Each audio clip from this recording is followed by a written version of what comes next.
you say, we're in a moral moment again. Every moment is a moral moment because every moment involves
All right. Good morning.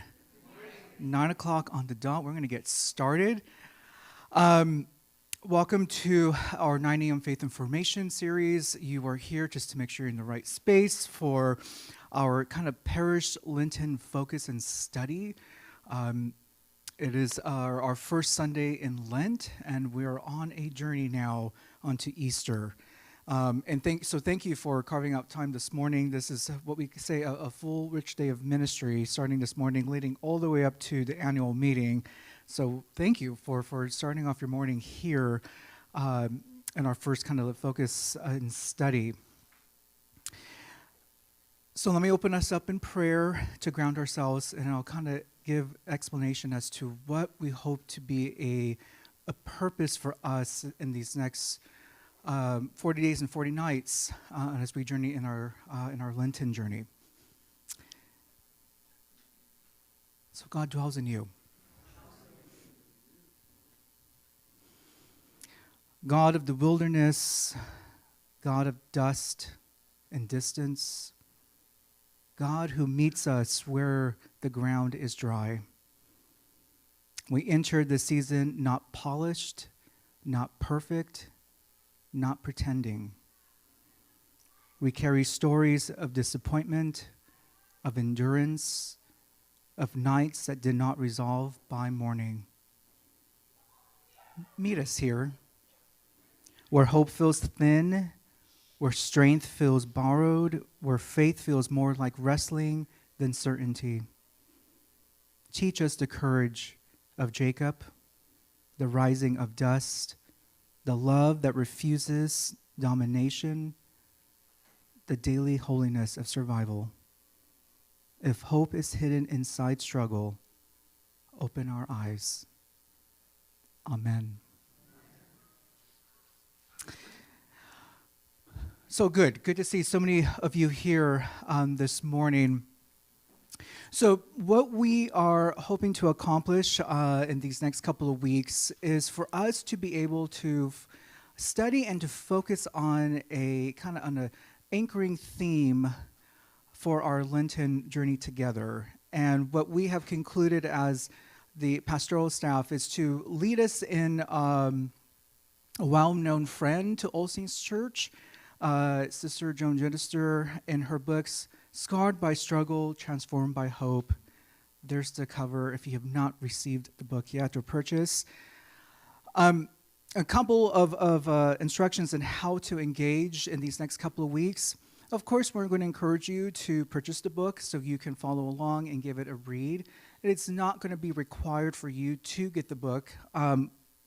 And if you want to do more of this didactical kind of presentations we have planned for the next couple of weeks, I'm going to encourage you, while you may have seen them already in the bulletin, we have there's 3 sessions in the next couple of weeks on small group reflections that will take place. There are like 4 options that you can choose from.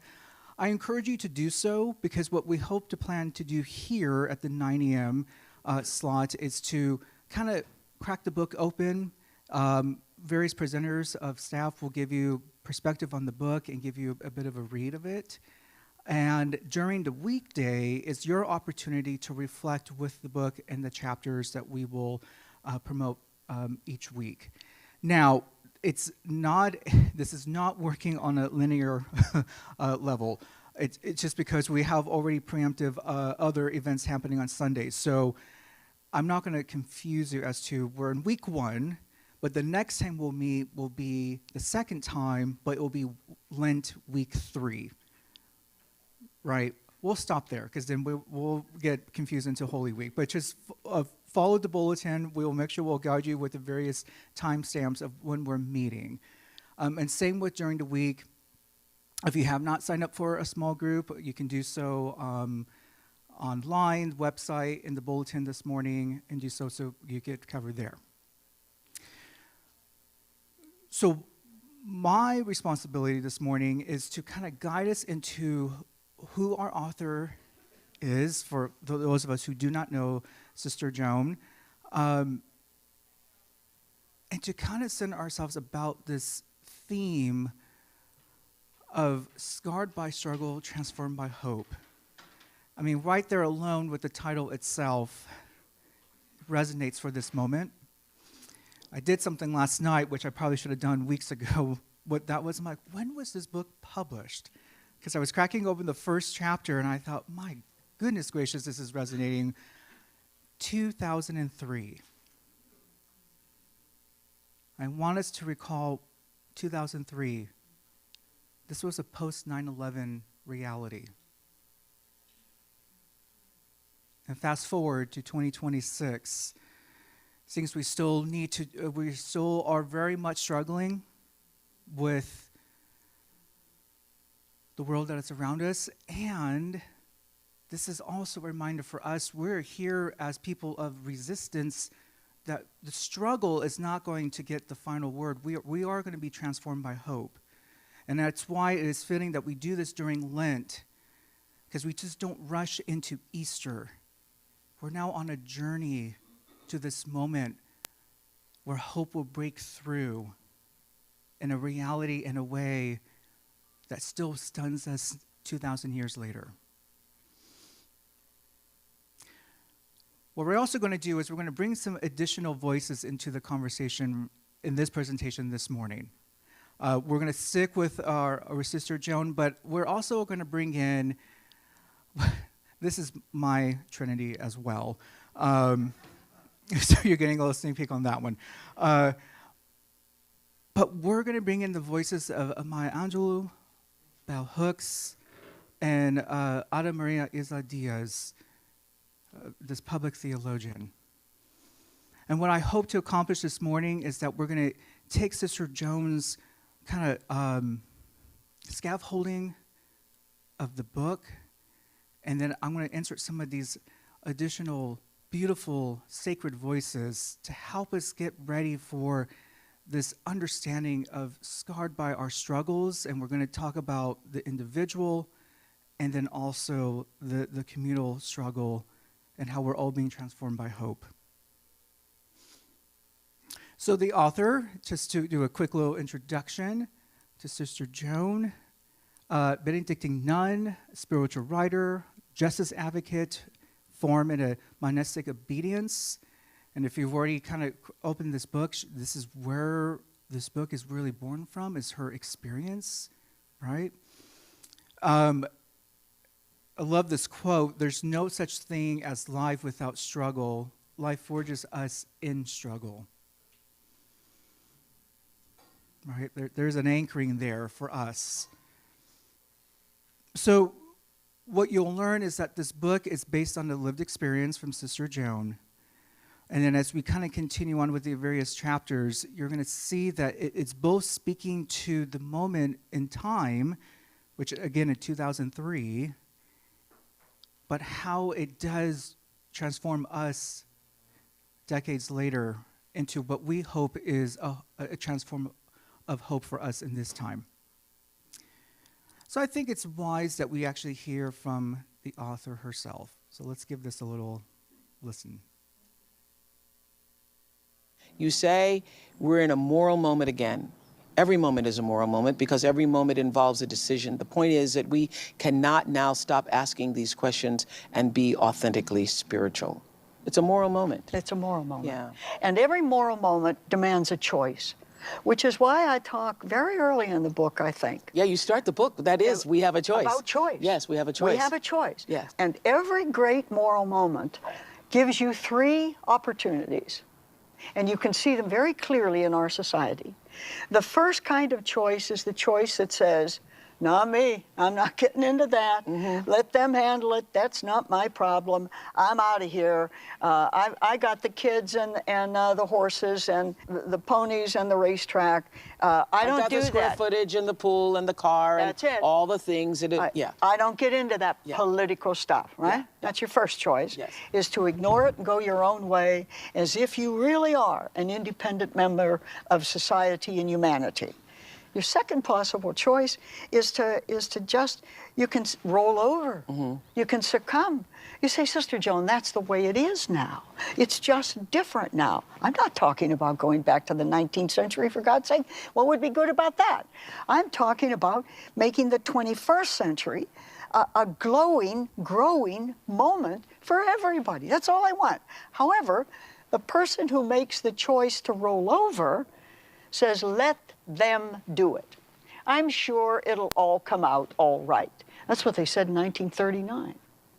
There was too much silence in 1939, mm-hmm. and it wrecked all of Europe. We're sitting in a cesspool of silence instead of getting into the national conversation, because only a moral national conversation can bring us through to another level of political humanity as well as spiritual humanity, which is your third choice. Your third choice is to deal with it. Study it, develop it, form a group, join a group, support something, say, this is how I want to do my part in this development. Yeah, get engaged in some way. Another time stamp, that was 2015. You say? Yeah, that clip, just wow. I hope that you are sensing that by you participating in this group, you're following through, right? This is a way to be engaged, particularly in the framing of our Lenten journey. Because what the church has always called us in the season to do is to really just stop and ask ourselves, I think as individuals in our journey and also as the collective, what is this journey about? And I think that's the study part. And it's fitting that we kind of use the title of Sister Joan's book as just not as the material that we'll use to influence us, but there is something about the title that I sense for us at All Saints that we should pay attention to in these next couple of weeks. Let's listen to another voice this morning. Inductee of the night, Dr. Bell Hooks. And what strikes me as so amazing is that we have in our wonderful democracy people who are trying to return us to that culture of fear. When I grew up in Hopkinsville, I really was afraid of most white people. And of course, as I went out into the world, as what I call a Kentucky cosmopolitan, I found white people who are just as committed to love and justice as myself. And I have written a lot about coming back to Kentucky. I felt like I would never go back to live in Kentucky. I'd be sending my ashes home in a box. But increasingly, the rest of the world, in all the things that I didn't want to deal with, imperialist, white supremacist, capitalist patriarchy was as fiercely there as it was in Kentucky. So it was wonderful to be able to come home to Kentucky, to be the Kentucky writer, influenced by our life in the hills, to be a person of courage, to be self-determining, and to be a person of love. And so I'm just going to close by talking about resistance. I actually had this fantasy that we would all stand up and sing, "We Shall Overcome," because for me to be here and to receive this award is a victory.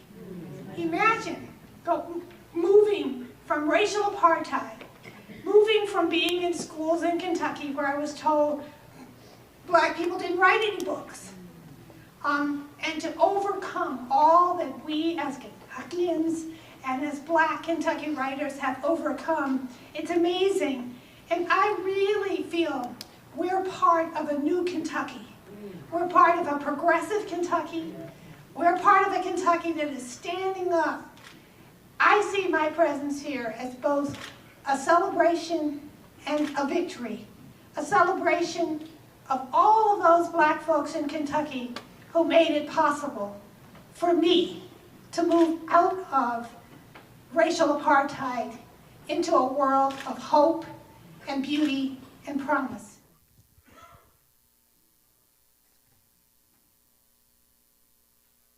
Inductee of the night.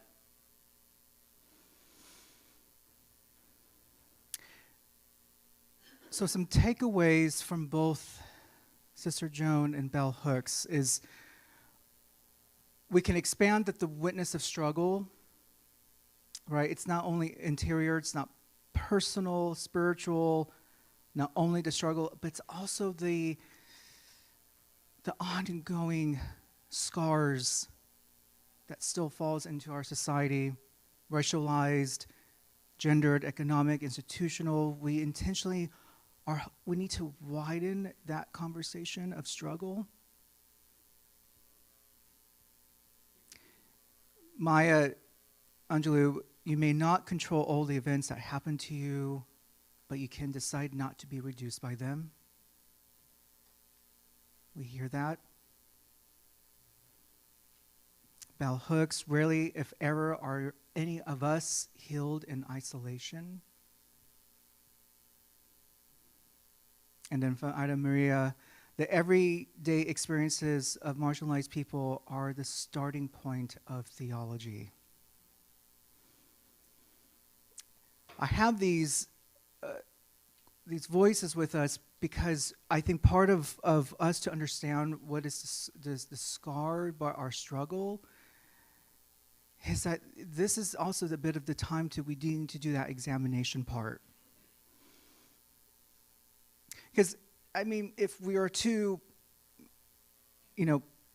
own it within all of our collective journeys together, there are moments when I think life will pause us or keep us in our tracks here, and we have to kind of face a struggle. We know that. We know that experience. That is the human condition for us to sense that struggle and actually try to make sense of a struggle. I think if we were to go back to Sister Joan's conversation with Oprah, I think the indicator of the struggle that she's naming for us, that in the video, and I think for us this morning, is that we do not to get into a place of understanding how the struggle, capital S, is intertwined in all of us. We have, of course, again, we have our individual struggles that we face, but I think we're talking about the big capital S struggle that we know impacts us all. And I think that what this book can help us understand is both being able to name those realities, but just taking from Bell Hooks' reflection there,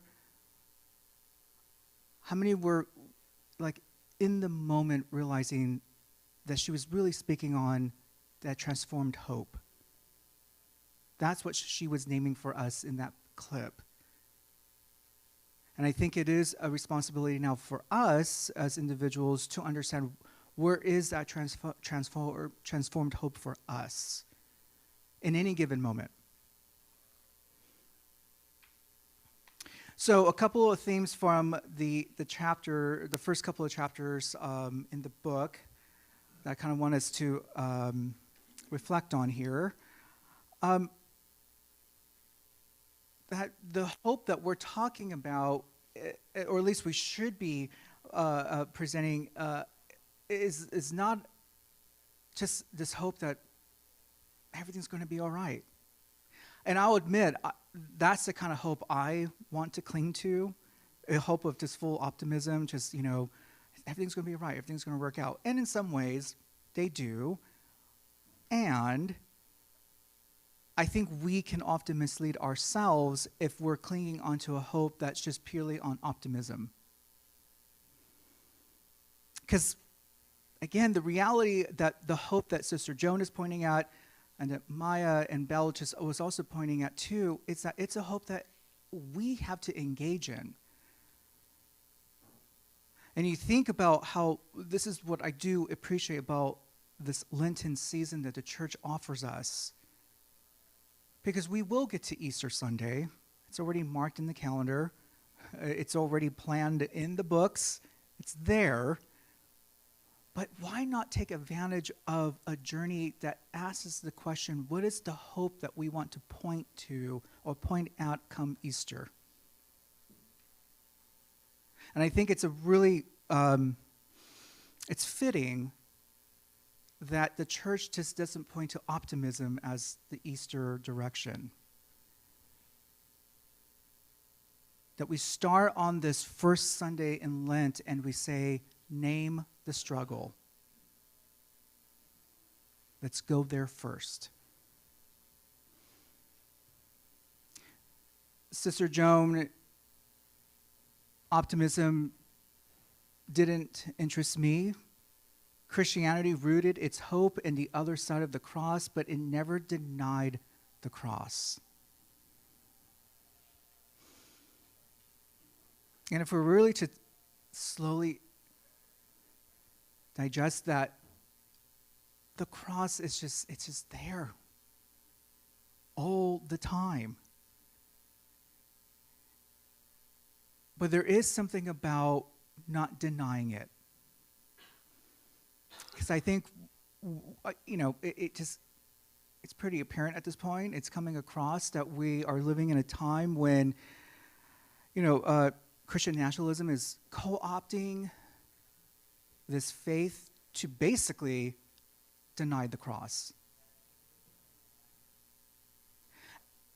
And I suppose when you have the opportunity to deny it, I guess it gives you a bit of permission to then deny the humanity of the person next to you. Because we have to see symbolically that the cross, for all its meaning of not just Christ being on it and in its redemption,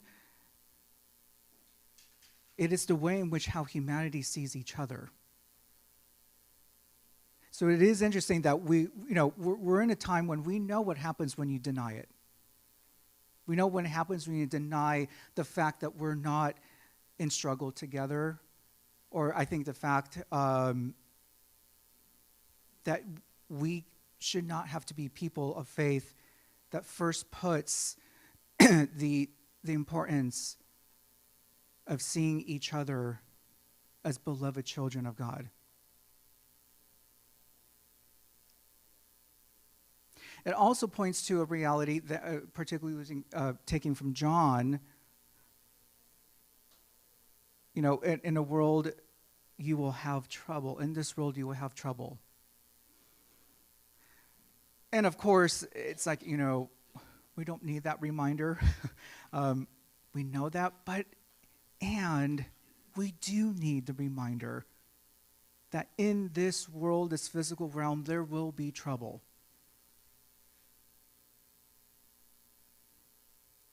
And that's the point of having ourselves being anchored in a transformed hope. Because the idea is that we're naming there will always be trouble, but the trouble is not meant to define it or to define us. How can we truly be defined by a transformed hope? So the universality of struggle. Everybody in the world, this is Sister Joan, everybody in the world, including you and me, has stories of pain. And I think my question for you all gathered here and online is, how do you capture your stories of pain? How are you telling the stories of your pain? Whether it's the physical pain, the psyche, the mental pain, the pain of the past. And why I say that is because we also want to not be in a place that denies it either. And how tempting, guilty here all the time, to deny it. I think part of the denying part is there seems to be a misinterpretation throughout, I guess in modern history, that somehow pain has always equaled incomplete, imperfect, or just not worth someone else's compassion or mercy for me. And I think that's the part that I'm naming for us as a struggle for society, is that we are struggling to understand just pain that we are facing on a daily basis. And we caveat it with optimism. And to be fair, that's a bit of a fair human reaction, because we don't want to sit in that pain. That pain can be scary, as we know.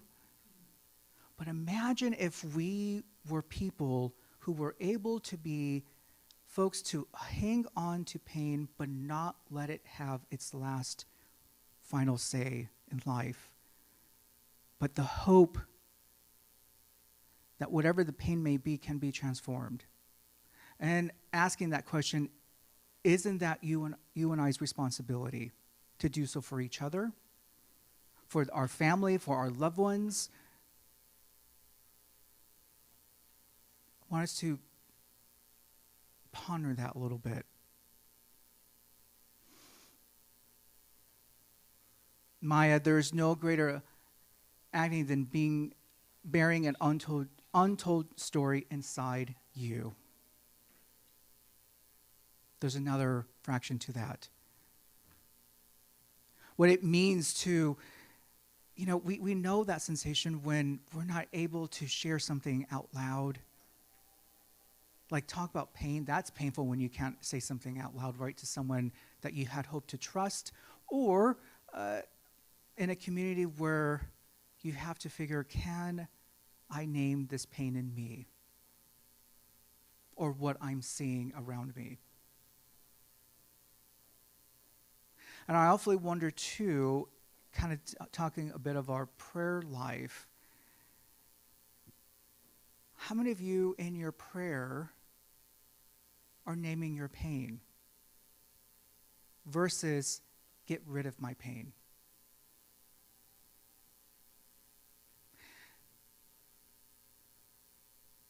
Not to at all indicate that healing is not before us, because we know that's true. We know healing is always possible.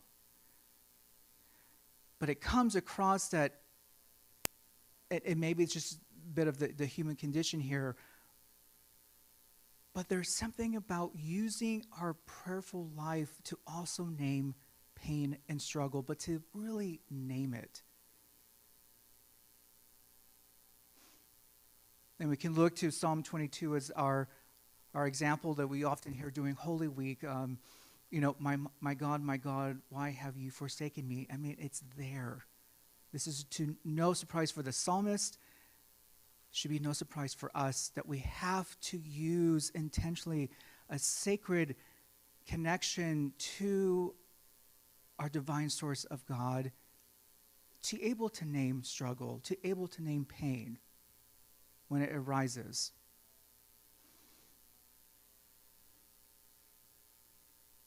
And of course, being reminded that the struggle in which Sister Joan is speaking in this book, the struggle that we hope to name for us as folks on this journey in Lent, that this is not about the struggle. A struggle is not the failure that we're concerned about.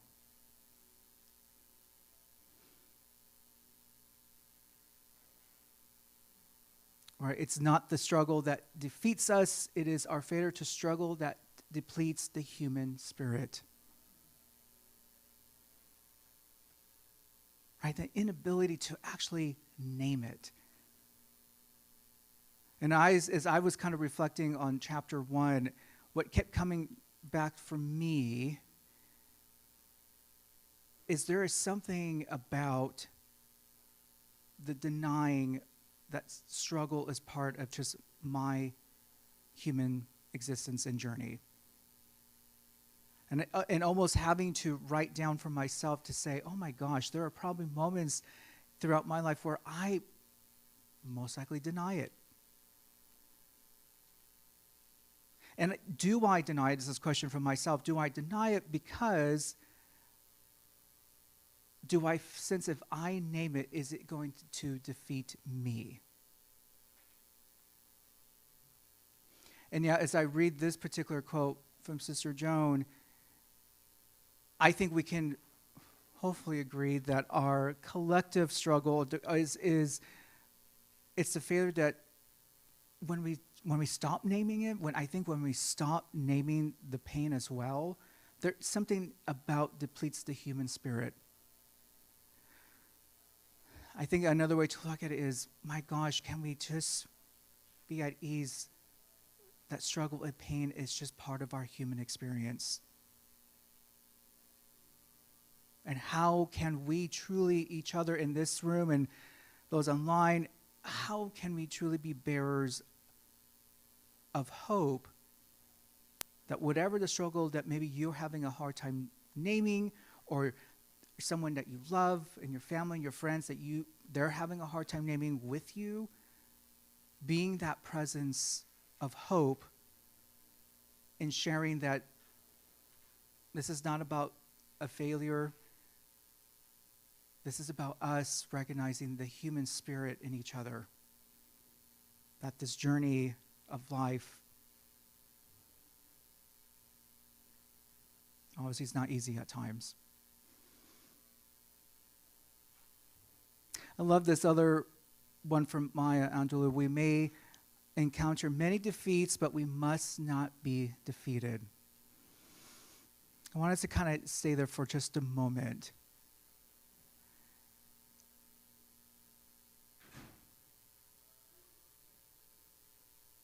I want us to reflect on what it means, what you would interpret as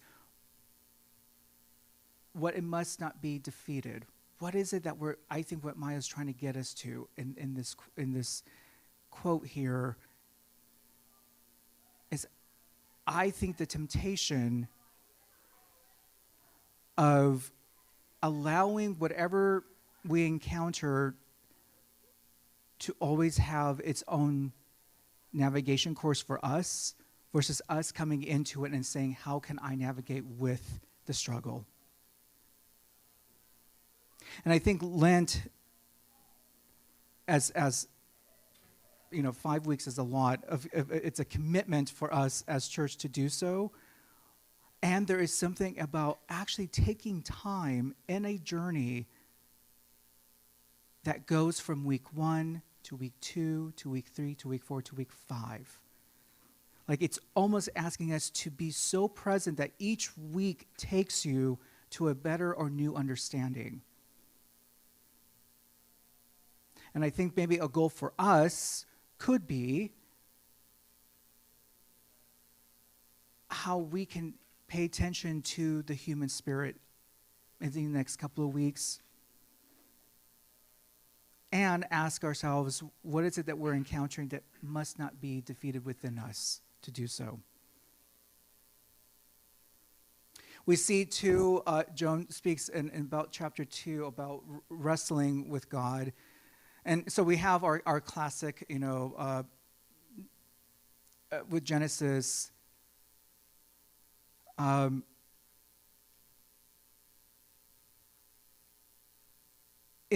always find it fascinating that when it comes to any biblical character that is struggling, and if we really were to pay, and I invite you to, not just with the book, but really go into Scripture itself and ponder on how the character that's being named would struggle. Because it's something that I've done recently, and that is to ask the question, what were they afraid to name? That maybe that's the wrestling that's taking place. I think there's often a misinterpretation that when struggle is named in Scripture, it just doesn't come automatically. If you really to pay attention to these characters, they are struggling just to name it for themselves. And you keep seeing it over and over again from just using the Psalms. I mean, I think that's why the volume is so large. It is trying to name a struggle. And you kind of see that the psalmist at some point comes to the conclusion, oh, this is the struggle, but then the beauty is that it then goes into a transformation of hope. As if there's a rhythm about when it comes to naming a struggle, once it's named, it just seems the spirit of hope cannot resist coming back now into the moment to offer healing.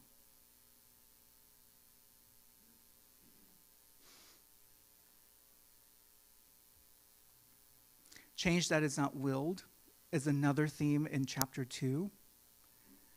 Sister Joan says that change that is real is change that is not willed. I am not a fan. Not a fan, and yet I can close my eyes and say, yeah, and true. You know, we hear Jesus in Luke 22, not my will but yours. And, you know, let's be real, that is just, what do you, when you have to now surrender to a will outside of our own making or our own determination. That's what makes our particular faith just a fascinating experience. Because there are constant fingers pointing to this reality of we are self-determined folks.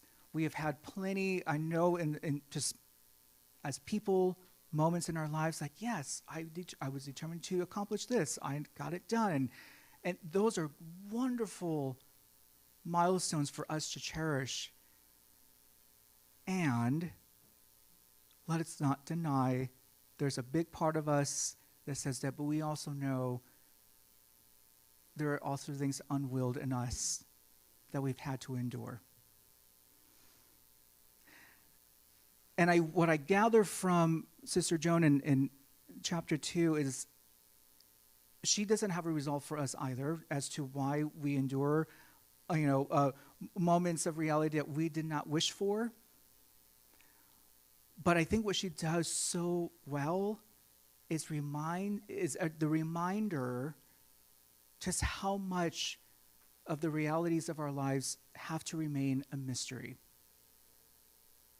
And she takes that from her experience as, a Benedictine nun as to why that was that struggle. The reason why she had struggled initially in her vocation was that the first thing that she was disciplined in was to let go of her will.